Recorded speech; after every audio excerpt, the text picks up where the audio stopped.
I love video games, and chances are you probably enjoy video games too. There's something nice about sitting down after a long day, turning on your favorite game and pretending that your life doesn't completely suck for a second. But what happens when video games take it to the next level? What happens when video games explore topics that you'd never even consider exploring? Today, lady and man, we are taking a deep dive into some of the most f***ed up banned video games to ever come out. We're going to start off with the fairly tame ones and slowly make our way to some of the most heinous video games known to man. I don't think this video is going to get monetized, but I guess we'll find out.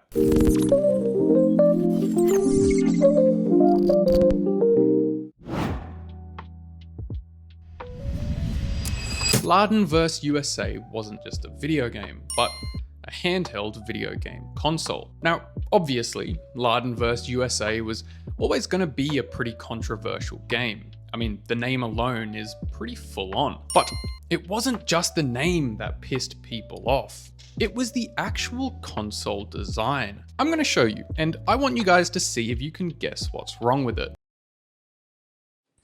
Yeah, you guessed it. It says 5+, when clearly this game is designed for ages 10 and up.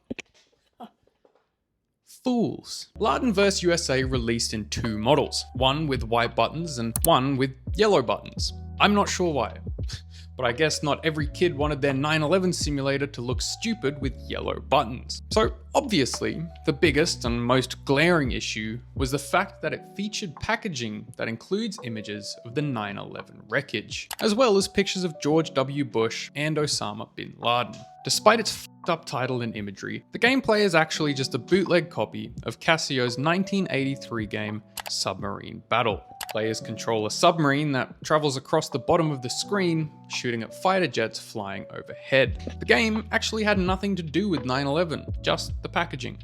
But not all of the packaging. The blurb on the back was just stolen from a boxing game and had nothing to do with either 9/11 or Submarine Battle. Is it kind of bad that I want one of these? I want to see how much I can find one of these for. A small price to pay for endless amounts of fun. JFK Reloaded is a 2004 first-person shooter video game developed by Traffic Games. The game simulates the assassination of the US President John F. Kennedy. Players assume the role of Lee Harvey Oswald, firing 3 shots from the 6th floor of the Texas School Book Depository in Dallas. Just bear with me.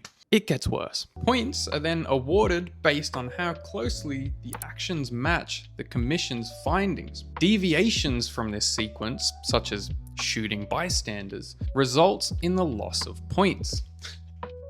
This game also includes features like a chaos meter to simulate motorcade reactions and allows players to review their actions from multiple angles. And here's where things get crazy. This game isn't one of those edgy, deliberately dark games created by one guy to get some kind of reaction. This game was made by a genuine team of proper game developers. The development team was 10 individuals with backgrounds in genuine video games like State of Emergency, Grand Theft Auto, and Killzone. But just wait, it gets even worse. The project took several months of research and then only 6 months of production. And then they released it on the 41st anniversary of the assassination. The game was meant to be super realistic in order to calm conspiracy theorists down and convince them that it was actually possible for Lee Harvey Oswald to act alone.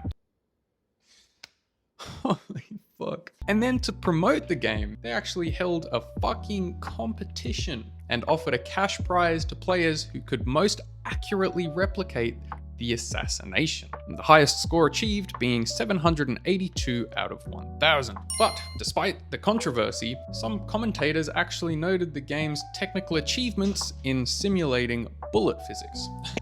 So I guess it had that going for it. Playing History 2 Slave Trade is a educational video game developed and published by Serious Games Interactive. In the game, players take on the role of Tim, a young African boy who becomes a steward aboard a slave ship during the 18th century. Through Tim's eyes, players navigate a world shaped by colonialism, commerce, and human suffering. Yeah. The gameplay involves performing various tasks on the ship, such as managing supplies and dealing with onboard challenges. One of the game's core mechanics involves minigames intended to reinforce educational messages. However, one of these, a Tetris-style minigame in which players stack slaves in the ship's cargo hold, many people ended up labeling it Slave Tetris, which obviously shouldn't exist in any form. The reception of Playing History 2 Slave Trade was obviously overwhelmingly negative. I don't think that I need to explain why. Ethnic Cleansing is a 2002 first-person shooter video game developed by the National Alliance, an American white Demonetized and neo-demonetized organization. This video is not getting monetized. It was released on January 21st, 2002, which coincidentally happened to be Martin Luther King Day. In the game, players choose from 3 characters, each of them as the last. You have a neo-demonetized skinhead, Ku demonetized Klux Klan member, or another demonetized skinhead. The objective was to move through city streets and a subway system. Stereotypes of African Americans, Latinos, and Jewish people, all while listening to a genre of music called white supremacy rock, which turns out to be a real genre. I looked it up. The game was built using the Genesis 3D engine, with the goal of spreading the National Alliance's ideology through interactive media. Its release date was intentionally timed to provoke outrage, and it was sold for $14.88, a nod to 2 well-known white supremacist symbols, the 14 Worlds slogan and 88. Imagine if they put this much effort into, I don't know, helping people. Why is there so much hatred in this world? The game was widely condemned for its explicit racism and hateful content. Organizations like the Anti-Defamation League denounced it, pointing to the danger of such media in spreading extremist views. And then, a sequel called White Law followed it in 2003. It featured a white police officer fighting minority groups. Super Columbine Massacre RPG is a role-playing video game created by developer Danny Laden and released in 2005.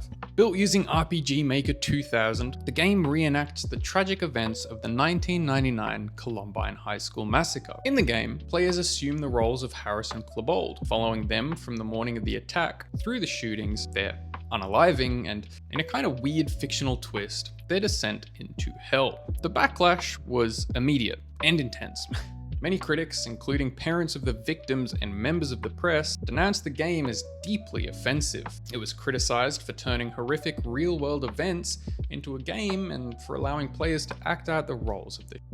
To many, this felt like it crossed an ethical line, which it did, very obviously. The game was eventually pulled from the 2007 Slamdance Guerrilla Games competition, where it had been accepted as a finalist. Play is what they call a 3D erotic simulation game, developed by the Japanese company Illusion and released in 2006 for Windows PCs. The game is infamous for its disturbing premise and explicit content, placing players in control of a man named Masaya Kimura, who stalks and assaults a woman and her 2 underage daughters. The gameplay allows players to follow Messiah as he exacts revenge on the family after being reported to the police for killing one of them on a train. Yep.